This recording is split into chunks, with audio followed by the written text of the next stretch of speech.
কেউ যখন তাকে তার জালিম ভাষার মধ্যে যখন ইসলাম ধর্ম তার রব বলে স্বীকার করল না, তাদেরকে দিলে যখন অন্তরস্থল থেকে আপনার বাক্য শুনে আমরা আপনার সামনে একবার স্বীকার করি জীবনের তারা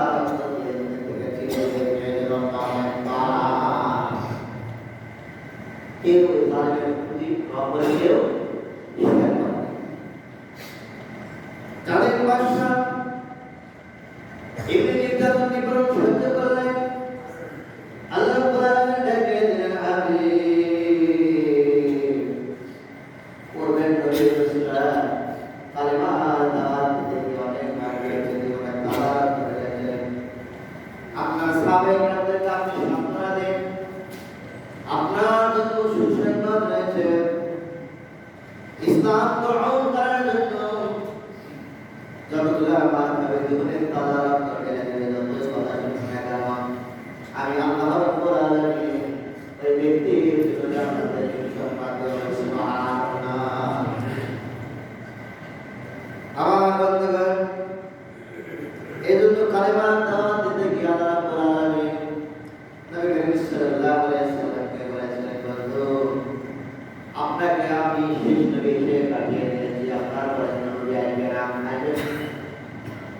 আপনি হচ্ছেন শেষ নবী। আপনাকে এমন একটা সংবিধান দিয়ে দিলাম যে সংবিধান নবীকে আমি দেই নাই। আমার একটা কোরআন দিলাম আপনাকে, আসমান জমিনের মধ্যে সর্বশ্রেষ্ঠ গ্রন্থ কোরআন। এই কোরআন যদি কোনো মানুষের জীবনে বাস্তবায়ন করে আল্লাহ রাব্বুল আলামিন ওই ব্যক্তির জীবনে আমি তাকে করে দেব। সে ব্যক্তি কোনো পেরেশানি থাকবে না, কোনো টেনশন থাকবে না। আমি আল্লাহ রাব্বুল আলামিন তাকে আমি বিদায় করে জান্নাত দিয়ে দেব। সুবহানাল্লাহ। আজকে সমাজের নেতারা যদি ইসলাম কায়েম করত, এই যদি ইসলামিক নেতা হতে গেলে চারটি গুণ থাকতে হয়। কয়টা?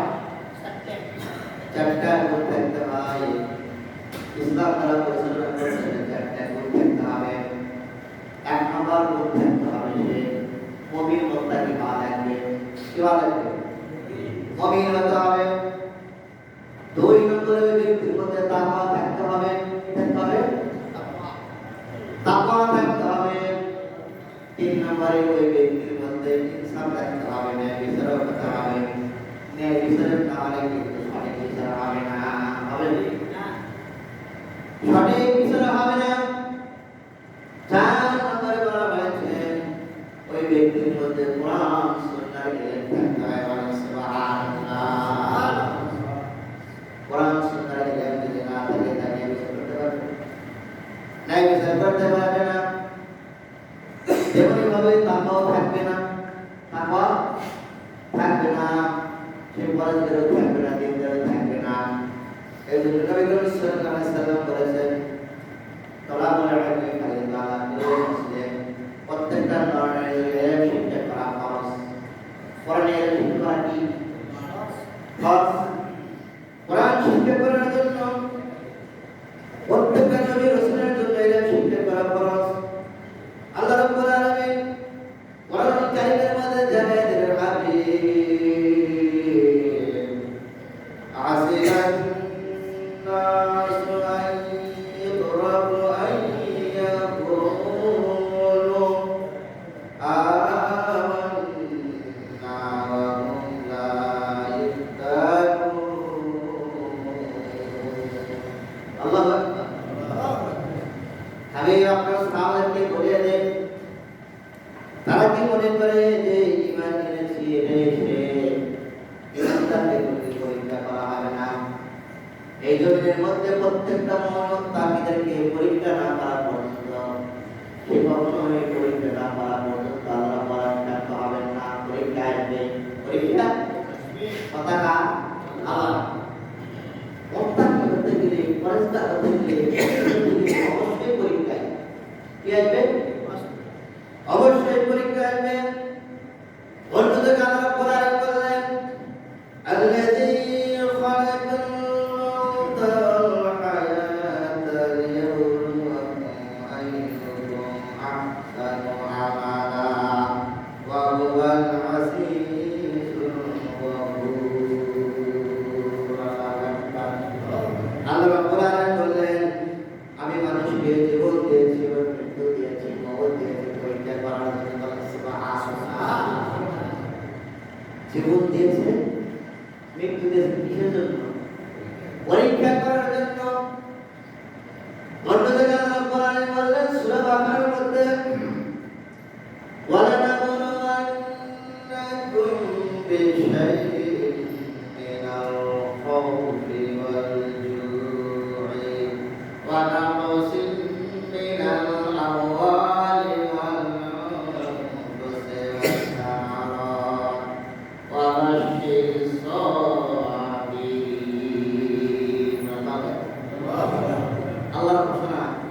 সেই পরীক্ষা করবো। কয়টা?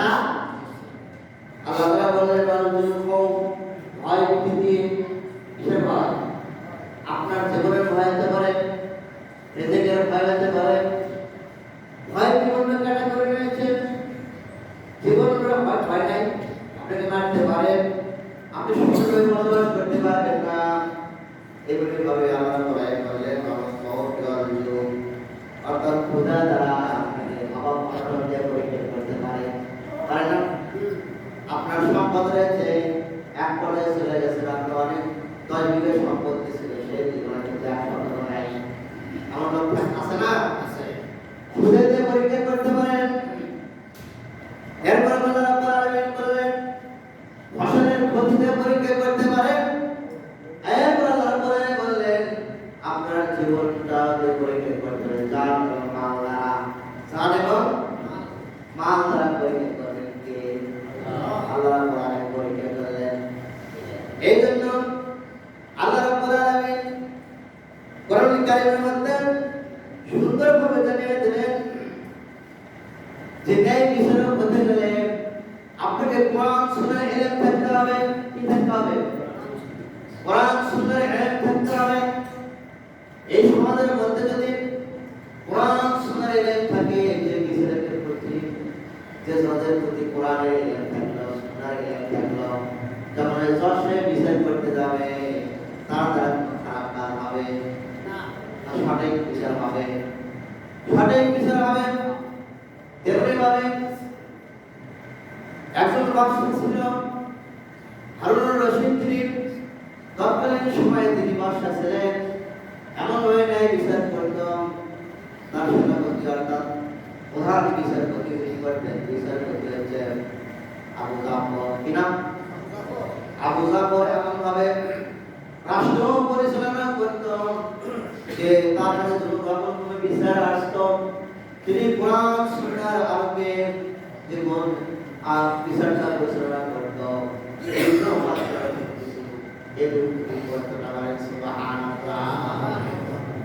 একবার আবু বকর বলল, হুজুর আমি তো বিচার করতে করতে এক পর্যায়ে পৌঁছেছি, আমার প্রতি এত কঠিন হয়ে দাঁড়িয়েছে, আমার জন্য একটা সহকারী একটা বিচারক নিয়োগ করছে। হারুনুর রশিদ বাদশা, হারুনুর রশিদ আবু বকরকে বলল, ঠিক আছে তুমি একটু বলে দাও এই রাষ্ট্রের মধ্যে তোমার মতো একজন ন্যায় বিচারক কি আছে, তুমি জানিয়ে দাও। আবু বকর বললেন, হুজুর অমুক গ্রামে অমুক জায়গায় আমার একজন বিচারক ছিল, বিচারক মনসুর। কি নাম? মনসুর বিচারক। তিনি এমন ভাবে রাষ্ট্র সমাজের মধ্যে তিনি সে লোক আসতো সঙ্গে সঙ্গে তিনি সুন্দরভাবে বিচার করতেন, তার বিচারের মধ্যে কোনো ভুল ছিল না। এবার বাদশা হারুনুর রশিদ তার ব্যবসায়িক পোশাক খুলে ফেললেন, সাধারণভাবে পোশাক তিনি পরলেন এবং ঘরে উঠলেন এবং সেই মনসুর যেখানে বিচার পরিচালনা করতো সেখানে যাওয়ার জন্য গেলেন। রাস্তার মধ্যে এখন ফকির ভিক্ষুক ডাকতে বললেন, হুজুর কয়েকদিন ধরে আমি খাই নাই, আমাকে একটু খাবার দেন। বাদশা হারুনুর রশিদ তাকে এক দিনার খাবার, এক দিনার দিয়ে দিলেন। কিছু দূর যাওয়ার পর ফকির বলল, হুজুর আমি তো হাঁটতে পারতেছি না, আপনার খবর একটু নিন, আমি ওই বিচারক মনসুরের দরবারে যাব।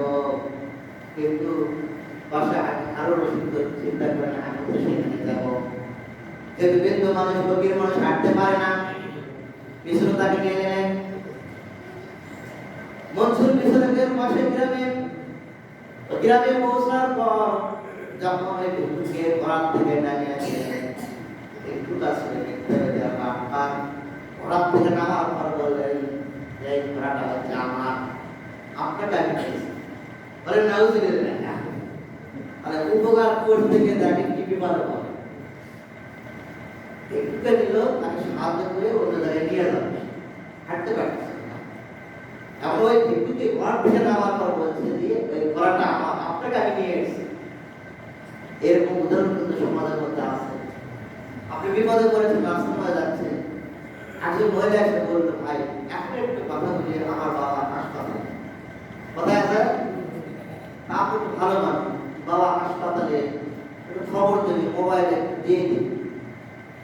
কিন্তু ওই মহিলাটাকে কথা বলতে গিয়ে আমার সিস্টেম করা আছে, কথা কথা বলতে ওনার ছবি ঢুকে পরবর্তী বলছে মোবাইলটা আমার।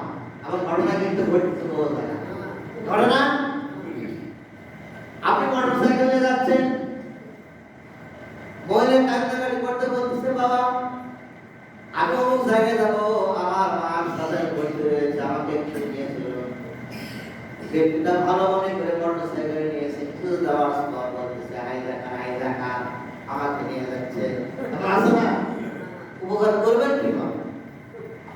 তেমনি ভাবে বাদশাহ হারুন রশিদ তার পরিচয় দেয় নাই, সাধারণ মানুষের তিনি চলছেন। হতভম্ব হয়ে গেল ভিক্ষুকের কথা শুনে। আশেপাশের লোকজন ডাকে বললেন যে পাশে বিচারক মনসুর রয়েছে, আপনি সেখানে চলে যান, বিচার করে এসে।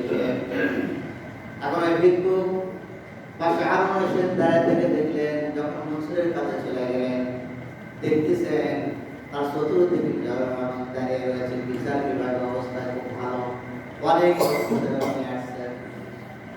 বাদশাহ হারুন রশিদ দেখলেন, তাকে তাকে যাচাই বাছাই করলো, সে কেমন বিচারক, কিভাবে ন্যায় বিচার করে কোরআন সুন্নাহর আলোকে।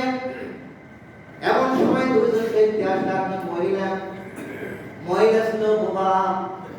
দুইজন ব্যক্তি বলতেছে, একজন ব্যবসায়ী ছিল, ব্যবসা কেরানি ছিল, আর একজন কৃষি কাজ করত। দুইজনের বলতেছে এই মহিলাটি আমার স্ত্রী, এই মহিলাটা আমার স্ত্রী। কেরানিও বলছে আমার স্ত্রী, কৃষকও বলছে আমার স্ত্রী। বাদশাহ মনসুর অর্থাৎ বিচারক মনসুর তাকে বললো, ঠিক আছে, তোমাদের এই স্ত্রীটা আজকে আমার বাসায় থাকবে, আগামীকাল 10টায় তোমরা চলে আসবে, আমি সুন্দরভাবে ফয়সালা করে দেবো স্ত্রীটা কার হবে। দুইজন ব্যক্তি চলে গেল, আবার দুইজন ব্যক্তি আসলাম, এসে একটা দিনারের ধুতি ব্যাগ এসে বলতেছে, এই দিনারের ব্যাগটা হচ্ছে আমার। একজন তেল বিক্রেতা বলতেছে, দুজন ব্যক্তির মধ্যে একজন তেল বিক্রেতা ছিল, আর একজন কষাই ছিল। কি ছিল? কষাই আর একজন তেল বিক্রেতা। বলছে, দুজন বলছে যে দিনারের থলিটা কি আমার। এখন বাদশাহ মনসুর অর্থাৎ বিচারক মনসুর বলছে, ঠিক আছে বাবা, আগামীকাল 10টা আসো, এই দিনারের থলিটা নিয়ে তুমি যাবে, আমি বলে দিতে পারবো আগামীকাল এই দিনারের থলিটা কার। বাদশাহ হারুন রশিদ হতভম্ব হয়ে গেল, কি ব্যাপার? দুইজন মহিলা অর্থাৎ দুইজন মহিলার কথা বললো যে মহিলাটা কার, সে কিভাবে বলে দেবে, এবং দিনারের থলিটা কার, কিভাবে বলে দেবে। 3 নম্বর পালা আসলো বাদশাহ হারুন রশিদ। ফকির বলতেছে, ঘোড়াটা আমার। বাদশাহ হারুন রশিদ পরিচয় দেয় সাধারণ লোক হিসেবে। তিনি বলছেন, না, ঘোড়াটা আমার। তিনি বলতেছে, আমি রাস্তা থেকে আসতেছিলাম, ওদেরকে একটা হাঁটিয়ে দিয়েছি, তাকে হাঁটতে পারতেছিল না, তাকে আমি সাহায্য সহযোগিতা করেছি। পুরো ঘটনাটা তিনি শুনলেন, বিচারক বলছে। এবার ডাকতে বললো, ঠিক আছে, আপনারা দুইজন আগামীকালকে 10টায় আসবেন, ঘোড়াটা কার আমি বলে দেব। আগামীকাল 10টা যখন হয়ে গেল, বাদশাহ হারুন রশিদ ভিক্ষুক হাজির হয়ে গেল এবং ডাকতে বলল, যখন ওই দুজন ব্যক্তি আসলো, একজন কেরানি একজন কৃষক, ওই মহিলাটাকে যখন বলেছিল যে কার হবে, মনসুর বিচারক তিনি বললেন, ওই বোবা মহিলাটা হবে কেরানি। যে কেরানি তোমাতে কাজ করতো, তাই জন্য ওই মহিলাটা। আর যে অন্যায় ওই কৃষক বলেছে আমার জন্য ওই মহিলা, তাকে সঙ্গে সঙ্গে বেদরাঘাত করলো, বলে সুবহানাল্লাহ। 2 নম্বরে আর দুজন ব্যক্তি আসলো, দিনারের থলিটা করে দিল, যে দিনারের থলিটা হচ্ছে কষায়ের, আর এই ব্যক্তিটা যে 2 নম্বর ব্যক্তিটা ছিল, তিনি হচ্ছে তেল বিক্রেতা।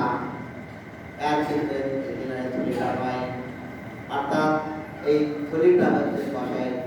আনন্দ উল্লাসে মাথায় টানিয়ে চলে গেল। হারুন রশিদ হতভম্ব হয়ে গেল বলে ব্যাপার।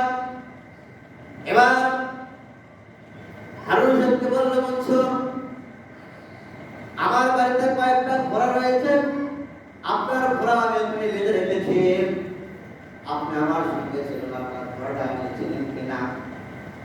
বাদশাহ হারুন রশিদ সঙ্গে সঙ্গে নিজের ঘোড়া অবশ্যই চিনবে। যা যখন ঘোড়ার উপর হাত দিল, অমনি ঘোড়া তার পিছনে ছোটাছুটি করতে লাগলো। ঠিক আছে, এভাবে রেখে আবার যখন ভিক্ষুকে নিয়ে গেল, ভিক্ষুকে বলা হলো, দেখো তোমার ঘোড়াটা কোনটি। এবার ঘোড়াটা ওই ভিক্ষুকে বললো যে ভাই ঘোড়াটা হচ্ছে আমার। ঘর থেকে বেরিয়ে এসে হারুন রশিদকে বলল, বাবা তোমারই এই ঘোড়া। এবারে সুবহানাল্লাহ। বাদশাহ হারুন রশিদ হতভম্ব হয়ে গেলেন, ওই পুরো ঘটনাটা পূর্বের ঘটনাটা বলতেছেন, বাবা আপনি ওই স্ত্রী বোবালো কিভাবে বুঝলেন যে কেরানির স্ত্রী? মনসুর বিচারক তীব্র বিচারক ছিলেন। তিনি বললেন, হুজুর, আমি রাত্রি বেলাতে ওই মহিলাকে যখন আমি কালি দোয়াতের উপর কালি ঢালার জন্য তাকে দিয়েছিলাম, আমি দেখলাম ওই কেরানির স্ত্রীটা দোয়াতের মধ্যে কালি সুন্দর পরিবেশন করলেন। এই দোয়াতের মধ্যে কালি পরিবেশন করার মাধ্যমে বুঝতে পারলাম যে একজন সাধারণ কৃষকের স্ত্রীতে কালি ধরাতে পারবে না, কেরানির স্ত্রী পারবে, তার জানা আছে। এই জন্য আমি তাকে বিচার করে দেখলাম ওই কেরানির স্ত্রী হয়। বলে সুবহানাল্লাহ। 2 নম্বর আর সূক্ষ্ম বিষয় হলো দিনারের ছেলেটা কিভাবে বললেন? বলেন, হুজুর, আমি ওই দিনারটা একটা পাত্র নিয়ে পানির উপরে দিয়ে দিলাম, যদি তেল বিক্রেতা ওই টাকা পয়সা জন্য তাহলে ওই তেলের মধ্যে পানিতে তেল মিশে উঠবে। এমন নির্ঘাত বুঝতে পারলাম যে টাকাটা ওই পয়সায়। বলেন সুবহানাল্লাহ। 3 নম্বরে যখন ঘোড়াটার হাতের উপরে আপনারা হাত রাখলেন, ঘোড়াটা আপনার দিকে ছুটতে লাগলো। আমি বুঝতে পারলাম যে পশু জিনিস মালিককে অবশ্যই সে চিনেছে।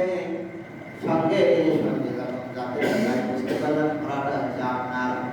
আর তখন ভিক্ষুক যখন ঘোড়াটার হাত দিল, ঘোড়াটা কিন্তু